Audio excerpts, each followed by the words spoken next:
For at give biodiversiteten de bedste vilkår, har vi både brug for helt uberørt natur og for at tage hensyn til vilde planter, dyr og insekter på vores landbrugsarealer.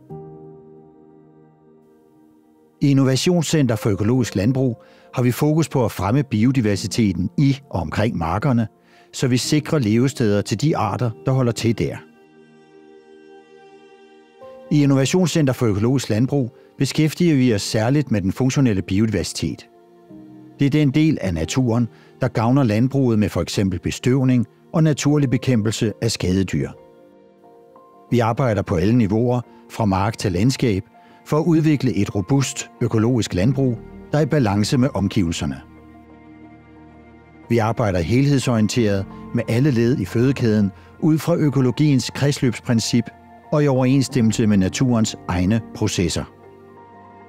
Vi arbejder målrettet for at forbedre og øge levestederne for små dyr, som f.eks. løbebiller, edderkopper og bier, der lever inden for en meget lille radius på landbrugsarealet, og som er fødegrundlag for fugle og andre dyr. Midlerne er flere faste landskabselementer og en markdrift med f.eks. mindre gødning og flere forskellige afgrøder.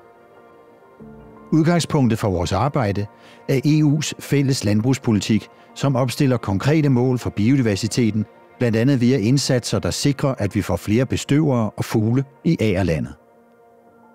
I Innovationscenter for Økologisk Landbrug arbejder vi derfor med redskaber til at måle biodiversiteten på den enkelte landbrugsbedrift, så vi kan dokumentere, hvordan forskellige handlinger og tiltag påvirker levestederne for vilde planter, dyr og insekter i agerlandet.